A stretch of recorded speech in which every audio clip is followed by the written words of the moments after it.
sec. There's also a possibility that the door was locked from the outside. Thank you, Hajime.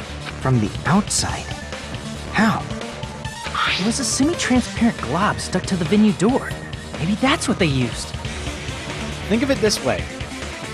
They could have locked it from the inside, but what if they glued it from the outside and then shut the door? Semi-transparent glob. Like rubber, maybe? Maybe something a bit stickier, a bit tougher. Hey, Chiaki, what did it taste like? Did it taste like gum? A gummy? I'm going to assume, because we couldn't open it, it was glue. I see! That semi-transparent glob must have been glue. Glue? Yeah, I think so too.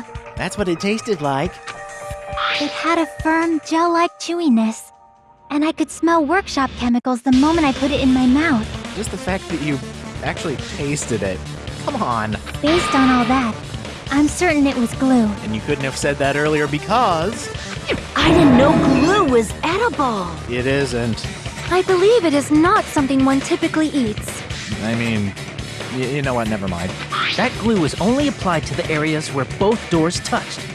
By pouring it in the gaps of the closed door, they must have sealed the venue door from the outside. And thanks to that, a glob of glue was left where the door was stuck. Yep, it fits perfectly.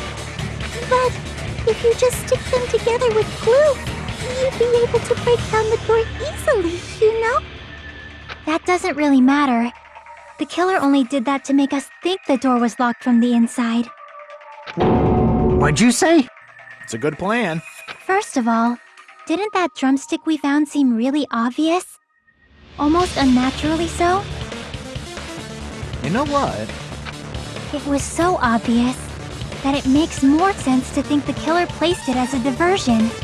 So we'd pay more attention to the drumstick and not the glue that was actually used to seal the door.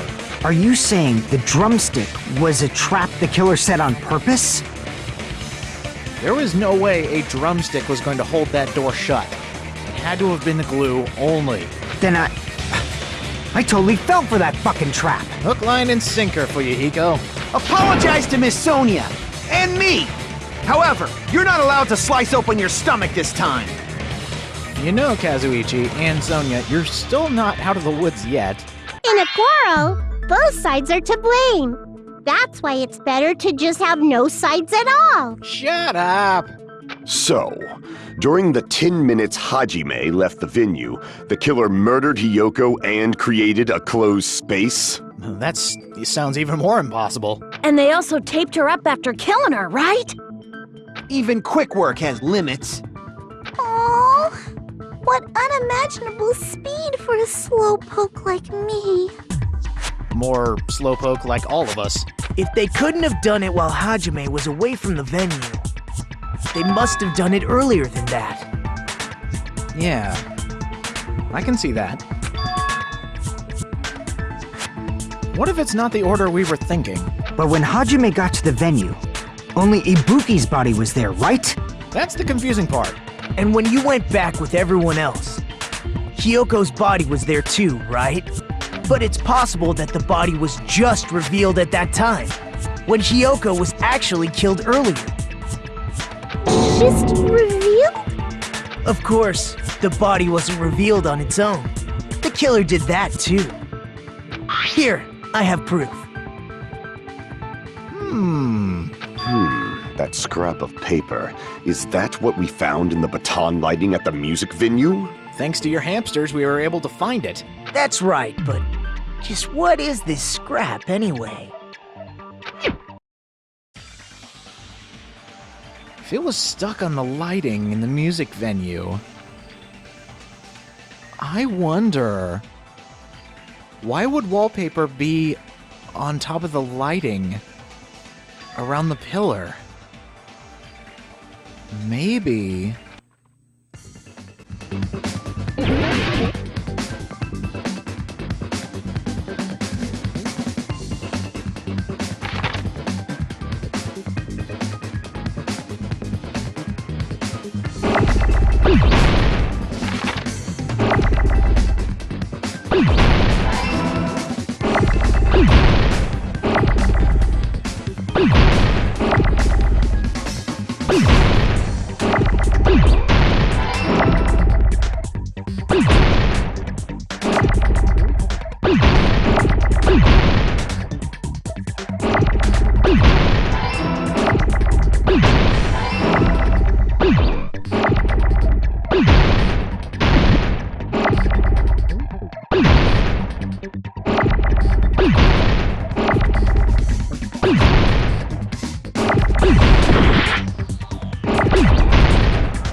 scrap?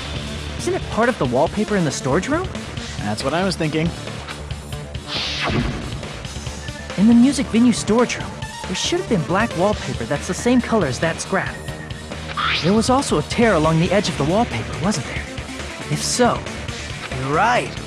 If you overlay the scrap that was caught on the lighting with the tear in the wallpaper, see? It fits perfectly. I see. So the scrap that was caught on the baton lighting was originally part of the wallpaper. If so, this case just got more diabolical. And what's wrong with that? Does it have something to do with Hyoko's body disappearing? Actually, yeah. She was hidden in plain sight. A mere nobody like me isn't important enough to answer that. But if you guys were exceptional enough to identify that scrap of paper, you can figure this out easily. Ooh. This setup just got interesting, even more interesting. If the killer was thinking the exact way I am right now, the reason that piece of wallpaper was up on the baton lighting, the reason Hyoko's body showed up out of nowhere, in the span of 10 minutes, that's not nearly enough time to kill somebody and hang him up. I sent a logic dive!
The most devious plot in this game yet. She was hidden on the pillar by the wallpaper. it's all coming together!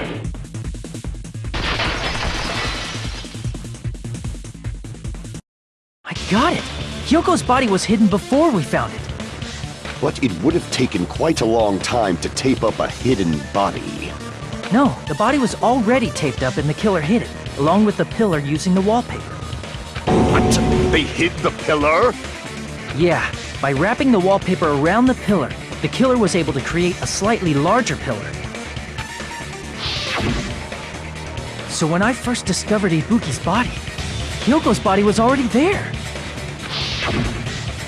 However, because it was concealed within a slightly larger pillar, I didn't realize that at the time. Well, that's understandable. I mean, it makes sense that you'd notice Ibuki's body right away. So they used the baton lighting on the ceiling to hang the wallpaper? The baton lighting forms a perfect circle around the pillar, so using it to hang the wallpaper totally fits. Then, the reason the wallpaper was covered in so many stickers was to make it look like that pillar. That's how they hid Hyoko's body, and then peeled off the wallpaper as soon as I left the music venue. But the killer made a mistake. They accidentally ripped off a piece of the wallpaper. And because of that, a scrap was left on the baton lighting. killer must have been in a hurry. If their plan took too long, Hajime could have walked in on them. But going to the trouble of hiding the body and the pillar is very bold and risky. But the crime itself would be much easier to pull off since they don't have much to do while Hajime's gone. They just have to peel off that wallpaper and stash it in the storage room.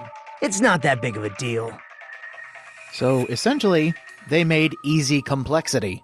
Then, when was Hiyoko actually killed? Good point. And on that note, it's about time we shed some light on those imitation murders. Thank you. I was hoping we were going to get to this because I'm the only one who got the information late. You mentioned imitation murder more than once. But what is that? Uh-oh. Hey, Monami, you want to go see an amazing film? Are you kidding me? You haven't seen my masterpiece? The Wizard of Monami 2.5D? Just kidding, it's a piece of shit. Don't watch it. Hey, don't put my likeness in your movies without my permission. Hey, Monokuma, you need to give her royalties now. You're pretty noisy for someone who eats mothballs. Is that a typo? I don't eat mothballs. I just enjoy looking at them. Yeah, okay, that's good. I knew it! There are so many similarities, it must have been intentional. Ibuki's death by hanging matches the Scarecrow's death from the movie. Not just that, but Hiyoko getting taped up after her death matches the lion's death. It's as if both crimes were replicas of scenes from the movie, although the mutilated Tin Man was omitted. I think I actually got these wrong when I was explaining it in an earlier episode. Whoops. But why did the killer go to all this trouble in the first place? Based on what we know, the reason the killer chose these imitations isn't that difficult to figure out. Actually, yeah, now that you bring it up, this is probably the simplest part. The reason the killer chose the imitation murders. Judging by how they were done, and now that we know that they were out of order, there was no accomplice. Yeah, I seriously doubt this one. No, it wasn't to hide the murder weapon, they were trying to mix up the order. I see! The reason the killer imitated two of the murders from the movie was so he'd mix up the killing order. Then, Hiyoko was actually killed before Ibuki? That's what it's looking like. A valid line of reasoning. Yeah, it's valid. The condition of Ibuki's body suggests that as well. What do you mean? If you're going to cry and beg like that, then I guess I'll hear about the condition of Ibuki's body. Where did that come from, Gundam? I'm not even crying. She said that with such gusto. I'll let you sob as much as you want later. Just hurry up and tell me before I change my mind. This is Gundam's way of saying, I missed something? Tell me now, mortal. What a jerk! Oh, I see. You want me to explain it to you, right? Because you don't understand what I'm saying, right? Thank you for calling him out on it. An even bigger jerk? Impossible! You can't out-jerk a jerk. Look, Ibuki died because she hanged herself, right? Yeah? That means when she was still alive, her feet were touching the floor. Oh, yeah. What's wrong with that? But it seems Ibuki was still standing when Hiyoko was killed. That would mean Hiyoko was killed before Ibuki. Oh, now I get it. How light. Your words are so light as the sylph's feather. Your opponent is out of your league. It is too absurd to try to perplex me so inadequately. Man, he's being annoying again. It happens. First and foremost, you claim Ibuki's feet were touching the floor when Hiyoko was killed. How can a low-class creature with no psychic abilities like you know something like that? From an easily missed detail, Gundam. Because she was doing something that's only possible if her feet were on the floor. It seems you suffer from a pathetic delusion. You trying to hide something, Gundam? You're acting like a douche. You're one to talk. Alright, stop bickering, guys. Let's discuss this a bit more. Maybe that'll break the tension a bit, you know, maybe? If we're going to figure out that Hiyoko was killed before Ibuki, we need to figure out where Ibuki was, or find some proof that she was alive while Hiyoko was dead.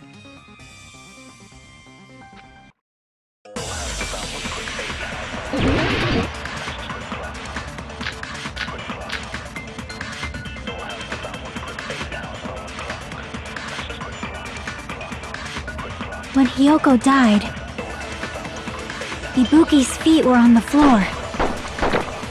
I am telling you to present your evidence! Did you see her walking? If her feet were on the floor, was there any sign she stepped on something?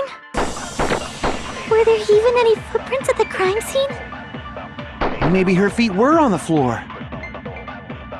But she was like sitting or something.